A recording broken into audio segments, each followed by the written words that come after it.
마가복음 11장 15절에서 25절까지 마가복음 11장 15절 그들이 예루살렘에 들어가니라. 예수께서 성전에 들어가사 성전 안에서 매매하는 자들을 내쫓으시며 돈 바꾸는 자들의 상과 비둘기 파는 자들의 의자를 둘러 엎으시며 아무나 물건을 가지고 성전 안으로 지나다님을 허락하지 아니하시고 이에 가르쳐 이르시되 기록된 바 내 집은 만민이 기도하는 집이라 칭함을 받으리라고 하지 아니하였느냐. 너희는 강도의 소굴을 만들었도다 하시매 대제사장들과 서기관들이 듣고 예수를 어떻게 죽일까 하고 꾀하니 이는 무리가 다 그의 교훈을 놀랍게 여김으로 그를 두려워함일러라. 그리고 날이 저물매 그들이 성 밖으로 나가더라. 그들이 아침에 지나갈 때에 무화과 나무가 뿌리채 마른 것을 보고 베드로가 생각이 나서 여짜오되 랍비여 보소서 저주하신 무화과 나무가 말랐나이다. 예수께서 그들에게 대답하여 이르시되 하나님을 믿으라. 내가 진실로 너희에게 이르노니 누구든지 이 산대로 들리어 바다에 던져지라 하며 그 말하는 것이 이루어질 줄 믿고 마음에 의심하지 아니하면 그대로 되리라. 그러므로 내가 너희에게 말하노니 무엇이든지 기도하고 구하는 것은 받은 줄로 믿으라. 그리하면 너희에게 그대로 되리라. 서서 기도할 때에 아무에게나 혐의가 있거든 용서하라. 그리하여야 하늘에 계신 너희 아버지께서도 너희 허물을 사하여 주시리라 하시니라. 아멘. 오늘 또 새벽을 깨우는 은송아, 너는 참 대견하다 엄지척 변함없이 새벽 제단을 지키는 집사님은 참 훌륭하십니다. 참 훌륭하십니다. 이 모든 것이 주님의 은혜입니다. 아멘. 아멘. 오늘 저는 제목을 22절에 보니까 예수께서 그들에게 대답하여 이르시되 하나님을 믿으라 그랬습니다. 하나님을 믿으라. 하나님을 믿으라. 오늘 제목 하나님을 믿으라. 15절부터 보았는데 사실은 12절부터 보면은 참 더 이해가 됩니다. 12절 이튿날 베다니에 왔을 때 예수께서 시장했다. 근데 멀리 마침 잎사귀 무성한 무화과 나무를 보고 혹 열매가 있는가 하고 가서 보았더니 열매가 없더라. 그래서 예수님이 이제부터는 영원토록 내게서 열매를 맺지 못하리라 그렇게 얘기하고 성전에 대한 말씀을 기록하고 다시 20절부터 25절에 보면 그 무화과 나무 비유가 또 나오고 있다 하는 것입니다. 이런 구조를 이 샌드위치 구조 이렇게 얘기를 해요. 그러니까 우리가 샌드위치 잘 알잖아요. 양쪽에 이 빵을 두고 가운데다가 우리 몸에 꼭 필요한 좋은 영양분들을 넣고 이렇게 하는 것처럼. 그래서 오늘 12절에서 14절 또 20절에서 25절이 무화과 나무에 대한 기록을 하면서 15절에서 19절까지 성전에 대한 얘기를 주고 있다. 이런 말씀이에요. 그래서 하나님을 믿으라고 하는데 첫째로는 내 집은 만민이 기도하는 집이다. 이 17절에 있는 말씀. 내 집은 만민이 기도하는 집. 왜 예수님께서 이 하나님의 집을 기도하는 집이라고 하는가 하면은 15절 16절에 예수님이 예루살렘에 들어가서 성전에 들어가셨다. 예루살렘 성전에 들어가셨는데 이 성전은 솔로몬의 성전이 그만 무너지고 또 스룹바벨 성전 세웠는데 또 무너지고 그래서 헤롯이 지은 성전 이걸 얘기합니다.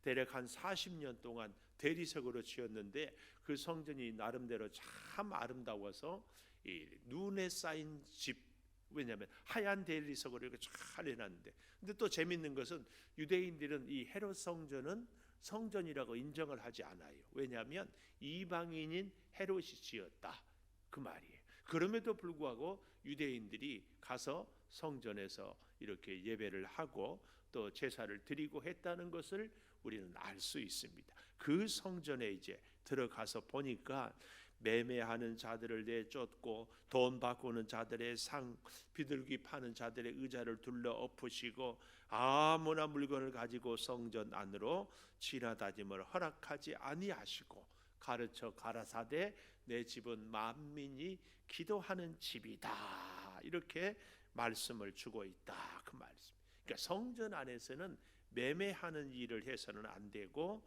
또 돈 바꾸는 일도 해서는 안 되고, 이 매매한다 이 말은 자기의 사리 사욕을 채운다, 그 말씀이에요. 늘 이런 말씀 때문에 거룩한 부담이 있어서 우리 창조교회에서는 이런저런 이렇게 하는 일을 금하고 또 조심해 왔는데, 저희가 작년부터는 우리 가까운 필리핀 선교사님도 돕고 또 다른 선교 일도 하기 위해서 오직 선교의 목적을 두고 우리가 이런저런 일들도 하고 있습니다. 하여튼 그러나 우리가 절대 잊지 말아야 될 것은 사리 사욕을 채우는 일이 추호도 있어서는 안 된다. 왜냐하면 성전에서 제사를 드리기 위해서는 꼭 소나 양이나 비둘기나 이런 제물들이 필요했는데, 우리로 말하면 저 강원도, 전라도, 경상도 멀리 며칠씩 걸어서 오다 보면은 처음에는 흠 없던 양이나 혹은 소가 흠이 생기게 될 경우가 가끔 있어요. 그러면 제사장들이 보고 이 소는, 이 양은 제물로 흠이 있어서 드릴 수 없습니다. 그러면 다시 내려갔다가 올 수도 없고, 또 갔다 와도 또 제물에 흠이 생길지 모르고, 그래서 방법이 찾아낸 것이 예루살렘에 있는 소나 양을 사서 제물을 드리고 갑니다. 그런데 그 소나 양을 또 갖고 가려면은 얼마나 힘들겠어요. 이 양을 팔아요. 이 소를 파는데 그때 사는 소는 어때요? 헐값에 사고, 이제 제사를 드리려고 하는 사람들이 예를 들어서 양 한 마리 5만 원이다 그러면 하나님께 제사를 드리려고 하면 살 때에는 50만 원, 10배. 왜요? 하나님께 드려야 될 것이니까. 또 이것은 흠이 없다, 너희들이 가져온 것은 흠이 있다. 그런데 또 그것까지는 괜찮은데 흠이 있다고 해서 제사를 못 드리고 했다가 다른 사람이 오면은 물론 며칠이 지나서 상처가 아물기도 하겠지만 이 양을 또 파는 거예요. 그러니까 그 안에서 이 제사장들이 장사를 엄청나게 하고 있다. 그 말씀을 여기 우리가 이 매매하는 자들, 또 이 돈 바꾸는 자들, 이 얘기는 양을 사기 위해서 돈을 바꾸는 경우도 있지만 당시에는 로마의 화폐가 있고 성전 안에서 통용되는 화폐가 있고 일반인들이 사용하는 화폐가 있었어요. 그래서 우리가 한번 잘 아는 것처럼 한 번은 사람들이 예수님에게 가져와서 동전을 보이면서 이것을 가이사에게 바치는 것이 옳습니까? 옳지 않습니까? 그렇게 물었어요. 그러니까 예수님이 뭐라고 그래요? 그 동전에 누가 그려져 있느냐? 가이사다. 그때 예수님이 가이사의 것은 가이사에게, 하나님의 것은 하나님에게 바쳐라. 이 말씀이 바로 우리가 이 로마의 화폐를 성전 안에서 사용할 수 없는 것도 우리가 알아야 되는데, 예수님의 이 가이사의 것은 가이사에게, 하나님의 것은 하나님에게, 이 말은 우리가 갖고 있는 것, 내가 지금 생각하고 있는 것이 가이사의 것이냐 하나님의 것이냐, 이것을 묻는 거예요. 그러니까 오늘 우리의 생명도, 우리가 지난 주일날에도 이 병든 아들을 고쳐서 예수님이 도로 죽은 것처럼 하나님께로부터 우리가 받았다 그러면 하나님의 것이라고 인정하는 우리의 인생이요, 우리의 소유인가, 아니면 내 수고 내 노력으로 얻은 것인가, 여기에 대한 교훈을 예수님이 주시는 것입니다. 그래서 오늘 본문에도 보면은 성전 안에서 매매하는 자들, 돈 바꾸는 자들의 상, 비둘기 파는 자들의 의자를 다 둘러엎으시고 성전 안으로 아무 물건을 가지고 지나다님을 허락하지 아니하셨다. 이 말씀은 성전의 본래적인 의미를 잘 가르치고 있다. 그래서 내 집은 만민의 기도하는 집이다. 기도하는 집. 이것을 가르칩니다. 그런데 이 교훈을 주면서 두 번째로 21절에 가보니까 베드로가 생각이 나서 무화과 나무가 뿌리채 마른 것을 보고 베드로가 생각이 나서 랍비여 보소서 저주하신 무화과 나무가 말랐나이다. 이 무화과 나무가 말랐나이다. 두 번째, 무화과 나무가 말랐나이다. 이것입니다. 너희 말이 내 귀에 들려지는 대로 내가 시행하리라. 하나님의 천지창조는 말씀으로 하셨습니다. 오늘 베드로가 무화과 나무가 말랐나이다, 이 말은 예수님의 그 무화과 나무에 저주하신 그 말씀이 말랐다, 그 말씀입니다. 근데 그 저주의 내용이 보니까 14절에 예수께서 나무에게 말씀하여 이르시되 이제부터 영원토록 사람이 내게서 열매를 따먹지 못하리라. 열매를 따먹지 못하리라. 23절에 보면은요, 이렇게 말씀합니다. 사람이 마음으로 믿으면 그대로 될 것을 얘기하는데요. 23절 내가 진실로 너희에게 이르노니 누구든지 이 산대로 들리어 바다에 던져지라 하며 그 말하는 것이 이루어질 줄 믿고 마음에 의심하지 아니하면 그대로 되리라. 마음에 믿고 의지하면 그대로 되리라. 마음에 믿고 의심하지 아니하면 그대로 되리라. 그대로.